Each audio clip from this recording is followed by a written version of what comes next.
Hey all, I hope you're well. This is Rhythm Shift back with another toy review. Today I'm going to be taking a look at the Star Wars Black Series Imperial Stormtrooper from the Mandalorian. Now this is made by Hasbro. Hasbro have been putting out some pretty good toys at the moment, I must say. Starting with the Lightning collection for Power Rangers, those have been excellent. And also, what else am I into? G.I. Joe Classified, those have been a really great series of figures. And now I'm taking a look at Star Wars. Now Star Wars is something that came out, the first film came out in 1977, so that was before I was born. I was born in 1981, so A New Hope and Empire Strikes Back came out before I was born. And the way I was kind of introduced to Star Wars was pretty much through my brother, who was a little bit older than me. And he'd been around since 1977, so he was collecting the Kenner Star Wars toys. Now, so I suppose when I sort of, from my earliest memories, those are what he was playing with, so those were around in my early years, and I played with them too. And I also, I think some of the earliest toys I got, for my second birthday, I got the 12-inch Princess Leia and Luke Skywalker's X-Wing fighter. So those are some of the earliest toys I got. But so through the early 80s, I'd play Star Wars with my brother, but he was the one mainly collecting the Star Wars toys, and my thing was more He-Man and the Masters of the Universe. But I was very familiar with Star Wars. So talking about the Black Series now, so in all my toy collecting years since then, I never really got into Star Wars that much because I didn't like the scale. The 3.75 scale wasn't really for me because I felt a lot of the sculpts for the faces were awful, and I don't like getting figures that I'm not happy with, and I was never really happy with the way those toys looked. And then in around 2013, Hasbro announced they were going to be doing this Black Series of 6-inch figures, and I thought, oh, these could be good. Now when I first took a look at them, one of the first figures I saw in person in the shop for this new Black Series was the Slave Leia, and that face was just such a disappointment to me that I thought, you know what, man, I'm going to pass on these because the face sculpts just aren't up to scratch. So I didn't jump on the line. But now, over the years, I've kind of kept my eye on Star Wars toys from a distance, and I noticed that Hasbro's now using digital face printing technology on the figures. And the figures are starting to look really good now. I mean, you're getting some great likenesses of Harrison Ford, Mark Hamill and Carrie Fisher. And I think now's the time for me to really get on board with the Star Wars Black Series, because the sculpts are at a point where I would be happy to own these. So I was taking a look at these in the shop, and I saw they had this Mandalorian Stormtrooper. And this is just a regular looking Stormtrooper, because you can get ones which have battle damage on them, or you can get the clone troopers and all that kind of shit. Me, I just wanted some regular Stormtroopers that look like the Stormtroopers from A New Hope. And I saw this in Forbidden Planet, and I thought, you know what, let me take a chance on this. So I've picked up a couple. This one is, as you can see, it's still in the box. And the packaging is quite nice and compact, although it's not something that I would really get excited about, the packaging on this. It does have a nice image of the Stormtrooper on the side here, if you can see. It's a nice portrait of the Stormtrooper. On the back, it's got a slight bio for these Mandalorian Stormtroopers. Forgive me, I have not watched the show The Mandalorian. I only watched the, the OT original trilogy and the sequel trilogy, and I haven't really watched many series other than that. I mean, I watched Droids a bit as a child and never enjoyed that. Never enjoyed the Ewoks cartoon, and I never got into anything else other than those. Now I do intend to watch The Mandalorian because I've heard good reviews about it, but to be honest, like most Star Wars fans, after the debacle that was The Last Jedi, I kind of had to turn my back on Star Wars, man. I mean, the way that Kathleen Kennedy and Disney have been mishandling the brand is just very frustrating. But this toy is a good toy, and this might rekindle my passion for Star Wars. Let's see. So it says on the back, Star Wars Black Series Imperial Stormtrooper. Stormtroopers are the elite shock troops, fanatically loyal to the Empire and impossible to sway from their Imperial cause. They wear imposing white armor which offers a wide range of survival equipment. Right, so let's get this guy out of the package and have a look at him.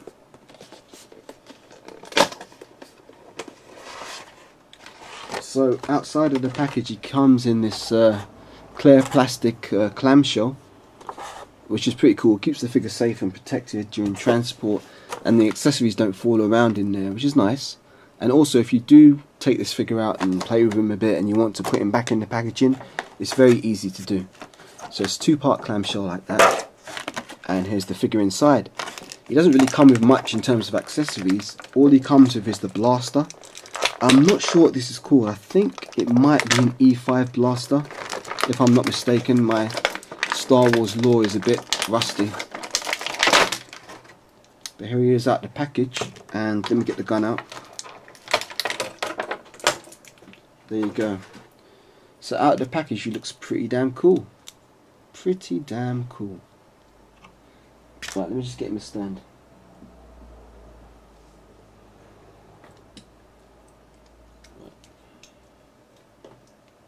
The good thing about Hasbro figures for the most part is that their leg pegs are the same, meaning that you can use the same stands on Power Rangers Lightning Collection or G.I. Joe Classified with the Star Wars Black Series, it seems. So here he is outside of the box, and he looks great. That is exactly what I wanted. Let's move this down a bit. Yeah, let's move this down a bit. Or move this back a bit. Down. There we go. That looks great, man. It might be a bit lost against my white backdrop, but he just looks cool, man. This is exactly what I'd want from a Stormtrooper. I mean, he looks just like he stepped off the screen from A New Hope. So, let's go over the articulation. Now, first of all, I have noticed that some people online have been talking about a secret head sculpt underneath this helmet. Now, what you can do is, if you look, I don't know if it's going to come up on camera, if you look underneath there, you can see a white part under the helmet. That's actually a head sculpt. But the trouble is that the head is glued in on the inside to the helmet itself. So what some people have been doing, I've seen online, you can pop the head off, maybe use some warm water to heat this up and try and prise the head inside the helmet out. And if I'm not mistaken, people have said it's like a, is it a Jango Fett head sculpt? Forgive me if I'm mistaken, but I think it's a Jango head sculpt underneath there. It's not painted though, it's completely white. But if you wanted to use that as custom fodder, you could do that. Now, I do have some other Stormtroopers that I've had before. I'm reviewing this. Same, Mandalorian, Star Wars Black Series Stormtroopers, and I tried to do that with one of the heads. And I used some something that dissolves glue. And I poured it on the inside of the helmet and left it for a while, hoping that it would dissolve the glue and I'd be able to just pop the head out. But it didn't work, and some of the liquid that I used to dissolve the glue fell out of the helmet, and then it went on the eye and the face, and it started to smear the paint. So what I actually had to do is wipe it off, then repaint the eye black and repaint some of the like this side part grey, redo the line on the head. It wasn't bad because I don't mind painting and I customize figures, so it wasn't bad to do, but it's just a little bit annoying because I didn't get the head out and I ended up damaging the figure, which you can't really notice it because I painted it very well. For example, here's the figure. If I put them side by side, you wouldn't notice that this one is the one that got damaged because I managed to repaint it very well, so you can't really see much of a difference. There's a slight difference in the white here if you look really closely compared to the rest of the figure, but you can't really tell too bad. But since that attempt didn't work, I thought, you know what, to hell with it, man. I'm not going to ruin another figure to try and get that head sculpt out. So I just left it. So let's go over the articulation. You can look left and right, up and down, quite a nice amount. So you can get a really nice look up there, looking down. He has rotation at the shoulder joint, go all the way up 360. You can move them out on the shoulder joint. He has no upper bicep cut. Now the articulation does get a little bit weird, but it does work. He has a shoulder which has a deep bend, although it's only a single joint. See, it's a single joint, but you get a very deep bend on the elbow. You can rotate at the elbow, in and out. He has wrist rotation, so his wrists move in and out. And same on the right hand actually moves up and down. It seems, yeah, this is up and down hinge. This is left and right hinge. Right, so he then has a cut at the bottom of his rib cage, which allows him to rotate the torso like that. You can also look a bit down with that, and he can also go back a bit. There's no lower torso waist twist. Now he can kick forward that much, which is good. He can kick back that much, which is fine. Outwards, he can only go that far outwards. For the knees, he has a single knee joint, but you do get a decent bend on it. He has at the knee, you can rotate the leg in and out like that. And for ankles, he has up and down on the ankles and some slight pivot, in case you can get him some wide stances. So the articulation, even though it's only single jointed elbows, you do get a really good bend on them, and it does allow you to do poses which are quite dynamic. So let's try and get him into a dynamic pose here.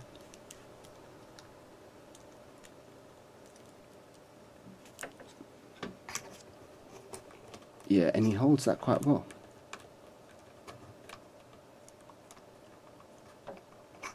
Yeah. So you can do some very dynamic poses with this guy. Let's get him on a rotation. There you go. So you get some very, very dynamic posing with this guy, and most of the joints are hidden. You can't see any pins. So the joints are very well hidden without compromising any articulation. So that's very, very good. Size wise, we've got to talk about his height, because these Star Wars Black Series figures do seem a bit strange to me in terms of their scaling, because they're supposed to be in the 6-inch scale, but they come up a little bit small compared to other Hasbro figures, I should say. Let me just get this together.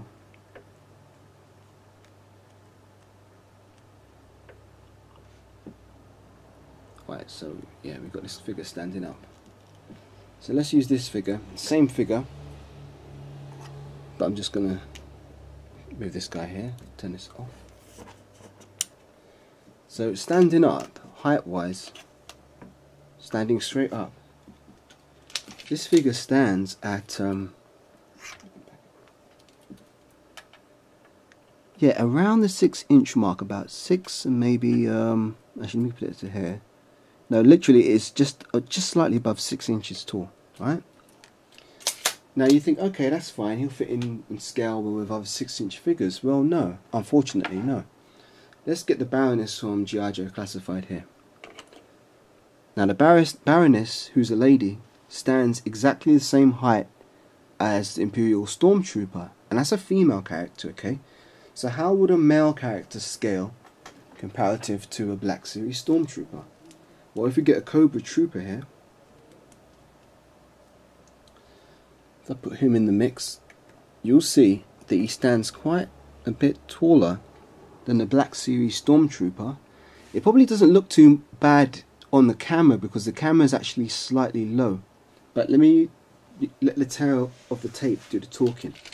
So as we said, this Stormtrooper stands at roughly about 6¼ inches maybe. This Cobra Trooper stands about 6½. So he is somewhat taller. Now it's not too bad, but it's certainly noticeable. And I think the thing I worked out is this. I think they've scaled this line based on a Darth Vader figure, because the Darth Vader figure is around. If this was in the 6-inch scale, Darth Vader should be around a 7-inch height, because Darth Vader is roughly 7 foot, right? So I think the other figures are scaled down comparatively to the Darth Vader figure, if that makes sense. When really this should be 6-inch, Darth Vader should maybe be 7 or 6½, because Darth Vader is very tall. But yeah, it's just, it doesn't really, they look small compared to other 6-inch Hasbro figures. Let me use another example here. Oh, the Stormtrooper took a dive. It happens from time to time. Let me use another example here. Let's put a Power Rangers Lightning Collection figure next to this Stormtrooper. So I'll use Billy here. That staff's going to be a problem. Power Lance is going to be a problem. Right, so let's put Billy here. Now the Power Rangers Lightning scale perfectly with G.I. Joe Classified, but with the Star Wars Black, yeah, you can see the Stormtrooper is, well, you can't see on the camera because, as I said, the camera is a bit low. If I heighten the camera, rotate it down, you might see it a bit better. Let's try that.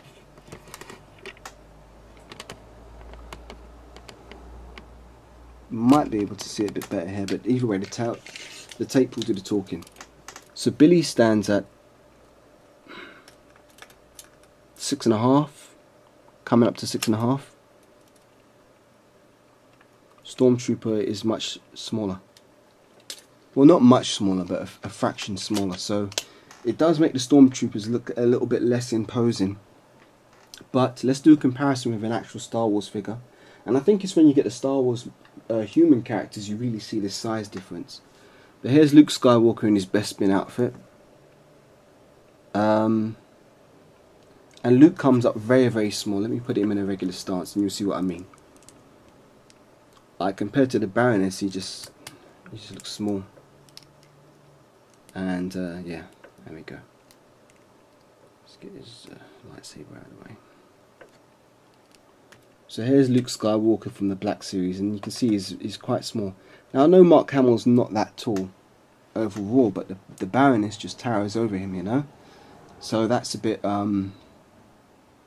strange, to say the least. But yeah, let's put some other Stormtroopers in, because the thing is, and one of the reasons why I wanted to get into this Black Series is because as a child, I didn't even think I had any Stormtrooper figures, or my brother had any Stormtroopers. I don't remember them being in the collection.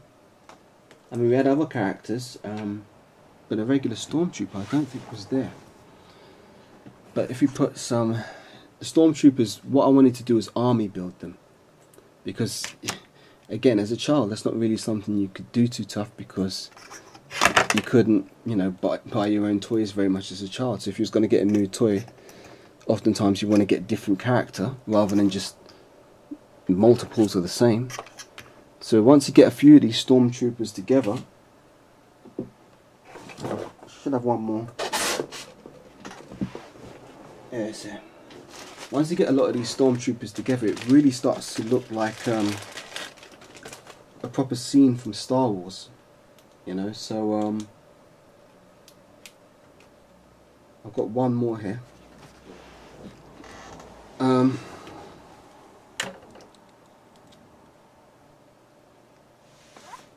And this is great for dioramas or dynamic action photography if you've got a few Stormtroopers, to make them look like an army, as you can see here. Now that's very cool, and that's really what I wanted. And now they look more threatening and more menacing, and yeah, they look really, really cool together. So my review of the Star Wars Black Series Stormtroopers is a resoundingly positive one. For the price, articulation is great. They're a little light on the accessories. It might be nice if they had some variation in their guns, but if I remember correctly, a lot of the scenes on the Death Star, they were carrying the same gun in the first film, which is A New Hope 1977 I'm talking about. Yeah, but I mean, these are great figures, and if you can find them at regular retail price, I'd advise you to get them, because you can army build them. And for dioramas, which is something I want to get into, making more dioramas, these will be great. And yeah, I just think they're really cool figures. But with that being said, if you do want to get a lot of these to army build, you might want to try looking at AliExpress, because I found a couple sellers on there which are offering these. They're KOs. They're not the official Hasbro ones, but you can get them and army build them for relatively cheap, and that's an option that I might consider exploring in the future. But for now, I'm just going to stick with the three I've got and build up some of my other Star Wars characters. I want to try and get a Boba Fett. Who else do I want to get? Boba Fett, maybe a Jango, a Darth Maul. I need to get Endor, Leia and Han, and some of the New Hope versions of Luke, Han and Leia. And just build up a collection. I think I'm probably going to stick mainly with the OT, but I may delve into some prequel trilogy stuff, depending on how it goes, because at the moment I'm collecting a lot of lines and I have to be a bit frugal with my spending, so I'll see how that goes. But otherwise, yeah, I'd recommend this figure. He's great for the regular retail price, and if you see him, snap him up, because these do tend to sell out, because I noticed that you'll find the battle damaged versions of these Stormtroopers a lot more easily than the clean ones, and I think people generally like to get the clean Stormtroopers, and if they're going to do any weathering to them, some of the collectors like to do the weathering themselves rather than buy them already weathered by Hasbro, because they can make them look a lot better that way. So yeah, I hope that review's been helpful and useful, and yeah, this gets a double thumbs up from me. If you're into Star Wars, I'd recommend these. I mean, they look like the Stormtroopers from the film. Their helmets are on point, the articulation's good, joints are hidden, and yeah, it's a solid figure all around. So with that, take care, and it's on to the next review.